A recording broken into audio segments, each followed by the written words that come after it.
اس لیے یہ ٹاپک آج بتانے کی ضرورت پیش آئی کہ ہم اپنی زندگی کے رخ کو جب تک ٹھیک نہیں کریں گے اس وقت تک ہماری زندگی کی یہ پریشانیاں ختم نہیں ہوں گی۔ ماں باپ خود اپنی اولاد کو پریشان کر کے خوش نہیں ہوتے، اللہ رب العزت اپنے بندوں کو پریشان کر کے کیسے خوش ہوں گے؟ تو وہ نہیں خوش ہوتے، اس لیے فرمایا ما یفعل اللہ بعذابکم ان شکرتم وآمنتم، اگر تم ایمان لاتے شکر کرتے اللہ تعالیٰ کو تمہیں عذاب دے کے کیا ہاتھ اللہ تعالیٰ کیا کرتا تمہیں عذاب دے کے؟ وہ کیوں عذاب دیتا؟ تو اللہ تعالیٰ خوش نہیں ہوتے، وہ نہیں چاہتے کہ بھوکے ننگے رہے بندے، پریشان رہے بندے۔ یاد رکھیے اللہ رب العزت نے اپنے بندوں کو عذاب کے لیے پیدا نہیں کیا، اپنے بندوں کو ثواب کے لیے پیدا کیا ہے۔ کیوں؟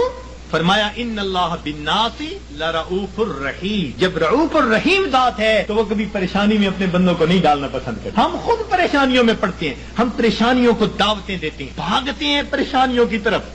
کس طرح سے؟ اپنے رب کے حکموں کو توڑ کے، اپنے محبوب کی سنتوں کو چھوڑ کے۔ کون سا گھر ہے آج بتائیے تو صحیح کہ جہاں نبی علیہ الصلوۃ والسلام کی سنتوں کو ذبح نہیں کیا جاتا؟ الا ماشاء اللہ، نیکوں کے گھرانوں میں بھی کوئی نہ کوئی فرد ایسا ہوتا ہے جو من مرضی کا مالک، نہیں حکم چلتا دوسرے کا، نہیں اختیار کسی کا۔ آج ہمارے گھر، گلی کوچے، بازار نبی علیہ الصلوۃ والسلام کی سنتوں کی مذبح گاہیں بن چکی ہیں، اور پھر ہم کہتے ہیں کہ ہمیں پرسکون زندگی نصیب ہو جائے۔ رہنا دریا میں مگر مجھ سے بہ، رہنا دنیا میں اور دنیا کے پیدا کرنے والے کو ناراض کر کے، تو کیسے پرسکون زندگی گزاریں گے؟ ایک صاحب آئے، بڑی فیکٹریوں کے مینیجر تھے، آنسوؤں سے رونے لگے، حضرت میں اتنا پریشان ہوں میں آپ کو بتا نہیں سکتا، میرا خرچہ پورا نہیں ہوتا۔ بھئی ہے کتنا؟ بس حضرت 2 کاریں دی ہوئی ہیں، میرے لیے علیحدہ، بچوں کے لیے علیحدہ، کوٹھی لے کے دی ہوئی ہے، کوٹھی پر چوکیدار، باورچی اور گن مین سب مالکوں کا، پیٹرول مالکوں کا، بیمار ہو جائیں تو ڈاکٹر کا خرچہ مالکوں کا، اور ٹیکس ویکس ہو تو مالکوں کا، اور حضرت مجھے صرف 75,000 مہینے کے ملتے ہیں۔ 75,000 مہینے کے ملتے ہیں، سارے باقی خرچے مالکوں کے، اور آنسوؤں سے رو رہا ہے کہ حضرت میرے خرچے پورے نہیں ہوئے۔ فیصل آباد سے ایک خاتون آئی، پردے میں بیٹھ کے بات کرنے لگی، رو رہی ہے دارو قطار، 5 منٹ روتی رہی، اور اس کے بعد کہنے لگی بس میرے لیے دعا کریں، میرے خرچے پورے نہیں ہوتے۔ میں نے کہا کتنے فرد ہیں؟ کہ بس میاں بیوی ہیں، اولاد نہیں ہے۔ تو کتنا خرچہ دیتا ہے خاوند؟ کہ جی ہر مہینے کا 50,000 دیتا ہے۔ میں نے پوچھا بنتا کیا ہے؟ کہنے لگی بس دوائیوں پہ خرچ ہو جاتے ہیں۔ اور واقعی ایسے تھا، 50,000 روپیہ اکیلی خاتون کا خرچہ، مگر وہ ڈاکٹروں کے پاسوں میں چلا جاتا۔ میں نے اس مینیجر اور اس خاتون کو پھر سمجھایا، میں نے کہا کہ اپنی زندگی سے جب تک نافرمانی کو نہیں نکالو گے تمہیں زندگی میں کبھی سکون نہیں مل سکتا۔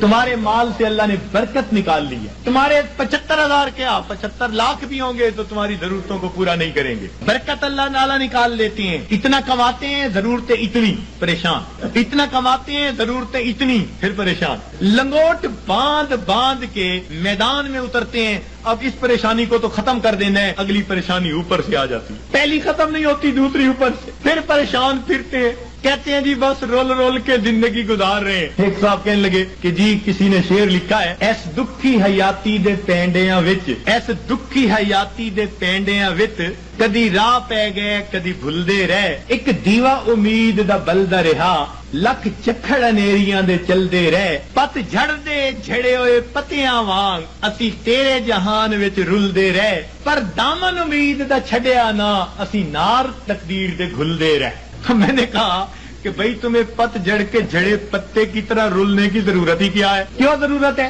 تم اپنے آپ کو پروردگار کے حوالے کرو، وہ تمہیں بے آسرا نہیں فرمائے گا، وہ تمہیں کٹی پتنگ کی طرح نہیں رکھے گا، جھڑے ہوئے پتے کی طرح رولنا نہیں پڑے گا، گھلنا نہیں پڑے گا تقدیر سے۔ وہ تقدیر بنانے والے کے ساتھ اپنے آپ کو نتھی کر لو، پھر دیکھو کہ وہ پروردگار کیسے سکون اور اطمینان کی زندگی عطا فرما دیتا ہے۔ تو ہمیں آج جس سے بھی پوچھیں، کوئی کہے گا بھائی نے پریشان کیا، کوئی کہے گا پڑوسی نے پریشان کیا، بیوی نے پریشان کیا، اولاد نے پریشان کیا، ہمیں کسی نے پریشان نہیں کیا، ہمیں ہمارے گناہوں نے پریشان کیا ہوا ہے، ہمیں ہمارے نفس نے پریشان کیا ہوا ہے، ہمیں شیطان نے پریشان کیا ہوا ہے۔ تو دشمن ہمارے 2 ہی ہیں، نفس اور شیطان، اور دونوں گناہ کروا کے ہمیں پریشان کر دیتے۔ ہم گناہ کرتے ہیں سکون کی خاطر، اور گناہوں سے اور بے سکونی بڑھتی ہے۔ میر کیا سادہ ہے بیمار ہوئے جس کے سبب اسی اتار کے لونڈے سے دوا لیتے ہیں۔ جن کاموں سے پریشان ہوتا ہے بندہ سکون حاصل کرنے کی خاطر ان کاموں کو کرتے پھرتے ہیں۔ تو یاد رکھیے کہ گناہ ظاہر میں خوبصورت نظر آئے، اس میں لذت محسوس ہو، اس میں وقتی طور پر اطمینان محسوس ہو، مگر حقیقی طور پر اس میں دل کی پریشانی ہوا کرتی ہے، اور جتنا ہم گناہ کریں گے اتنا ہماری زندگی میں پریشانی آئے گی۔ یہ اللہ والے جو گناہوں سے اپنے آپ کو بچا لیتے ہیں، اللہ تعالیٰ ان کی زندگی کو سکون عطا فرماتا ہے۔